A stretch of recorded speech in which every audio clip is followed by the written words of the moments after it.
Знаете, я часто ловлю себя на мысли, гуляя здесь по Муту, это у нас современный торговый урбанистический центр. У каждого общества есть свой невидимый код безопасности. И в Чили этот код можно описать одной очень сильной, почти осязаемой установкой: не высовывайся. Это не просто мимолетное наблюдение мигранта, это реальность, которую ты начинаешь чувствовать кожей в повседневной жизни. Здесь есть даже такое понятие чакитеро – дергать за край куртки, как бы останавливая, знаете, словно как невидимой рукой, как будто отдергивая за плечо. Не лезь вперед, не выделяйся, будь как все. И я замечаю это постоянно, в самых разных мелочах, из которых складывается чилийский быт. Например, посмотрите на то, как здесь одеваются. Если мы взглянем на женщин, девушек, на совсем юных девочек, на подростков, мы увидим поразительное просто единообразие. Это почти всегда темные, приглушенные, безопасные цвета: синий, бежевый, черный, коричневый, максимум серый. Одинаковые стрижки, похожие фасоны. Это вовсе не значит, что здесь нет красоты. Есть, но эта красота как будто бы намеренно помещена в рамки.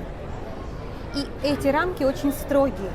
В воздухе висит негласное правило: не будь слишком яркой, не привлекай лишнего внимания. Если ты наденешь что-то поярче, что-то по-настоящему эксцентричное, на тебя посмотрят не с восхищением, а с легким напряжением. Как будто ты нарушаешь какой-то важный социальный договор. Это очень интересно анализировать, потому что если сравнивать с нашей культурой, с тем, как мы привыкли жить в России, тут все работает с точностью, да наоборот. У нас, если ты выделяешься, это твой как будто бы главный капитал. Это значит, что ты можешь быть замеченной, это значит, что у тебя больше шансов в карьере, в медиа, в жизни. Выделиться значит заявить о себе, да? Значит заявить о своем праве на успех. И в нашей культуре это нормально, это уважаемо. Этот шаблонный подход проявляется во всем. Посмотрите на чилийский Инстаграм. Иногда кажется, что время там остановилось где-то на 2014 году. Но те же самые ракурсы, те же фильтры, те же бесконечные фотографии еды выложены вообще без капли иронии. Все на полном серьезе.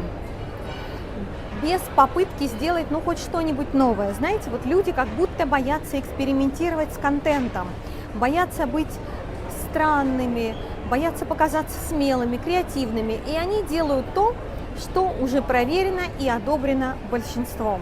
Или возьмем тему отдыха. Наступает лето и начинается великое переселение. Такое ощущение, что у всей страны навигатор вбита одна точка – Пукон. Все едут в одни и те же места, едят в одних и тех же ресторанах, делают абсолютно идентичные фотографии на фоне одного и того же пейзажа, на фоне одного и того же вулкана.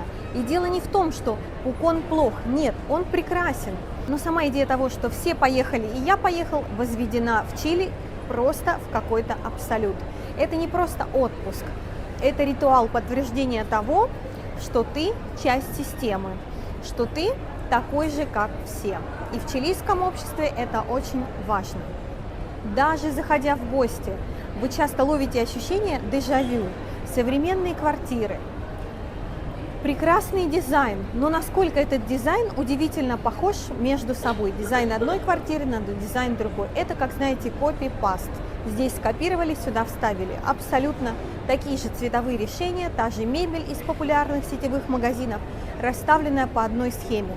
Но квартира здесь – это не способ выразить свою индивидуальность. Это просто способ показать, что ты соответствуешь определенному стандарту своего социального класса. И это такой безопасный уют, который не вызывает никаких лишних вопросов у соседей, или у коллег, или у друзей, или у родственников. Вот вопрос, почему так? Почему это общество так держится за шаблоны? И мне кажется, здесь есть несколько глубоких причин. Первое – это то, что Чили строится на кругах общения. Здесь все решается через связи, через знакомых, через среду, в которую ты вхож. И если ты слишком другой, если ты выходишь за рамки, система тебя не принимает. Ты становишься непонятным, чужим для системы, и твоя группа может отказаться от тебя. То есть быть непонятым значит стать аутсайдером. И люди инстинктивно выбирают мимикрировать, чтобы быть в группе. То есть значит быть защищенным. Вторая причина – это традиции. Чили – страна с очень глубоким влиянием католической этики, которая всегда проповедовала скромность, сдержанность. Не привлекай к себе лишнего внимания, не хвастайся, не будь выскочкой. И вот эти установки здесь передаются из поколения в поколение, почти во всех семьях, почти на генетическом уровне.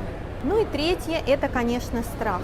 Обычный человеческий страх быть осужденным. Страх того, что если ты сделаешь шаг в сторону от шаблона, общество тебя не примет. И это создает ту самую зажатость, которую мы видим в наших чилийских друзьях. Люди здесь замечательные, внешне открытые, добрые, дружелюбные. Но знаете, они как будто живут с постоянным внутренним включенным цензором. А все ли я делаю правильно? А все ли я делаю по шаблону? Не отхожу ли я от стандарта в сторону?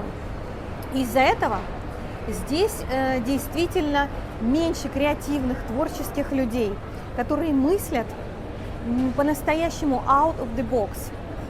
И те, кто готов рискнуть и продолжить что-то безумное, новое, странное, здесь таких людей немного. В Европе или в России культура часто поощряет индивидуализм, креативность, даже если он граничит с безумием. Это некий даже какой-то плюс. В Чили же чаще выбирают проторенную тропу, это безопаснее.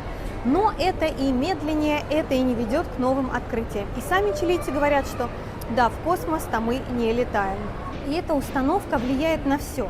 На карьеру, где инициатива часто воспринимается как попытка подсидеть или выделиться за счет других, на творчество, которое буксует в старых формах, на то, как люди строят отношения. Если ты не выходишь за рамки, ты не совершаешь ошибок, но ты и не растешь. Ты не создаешь ничего прорывного. Это невозможно. И для меня это всегда повод для внутренней дискуссии. С одной стороны, этот низкий профиль и жизнь по шаблону дают Чили потрясающую стабильность. Здесь нет тех резких социальных перепадов и конфликтов самолюбия, нет таких амбиций, к которым мы привыкли. Здесь все понятно, все предсказуемо, все размеренно. Но с другой стороны, мне всегда немного грустно видеть, когда талантливые люди, яркие личности могут проявить себя, потому что они боятся выделиться, боятся высунуться и нарушить этот серый уютный покой, эти негласные правила. Интересно, замечали ли вы что-нибудь подобное? И что для вас важнее? Свобода быть собой или комфорт от того, что ты как все? Или свобода быть собой, даже если это вызовет косые взгляды? Напишите в комментариях, мне всегда интересно ваше мнение.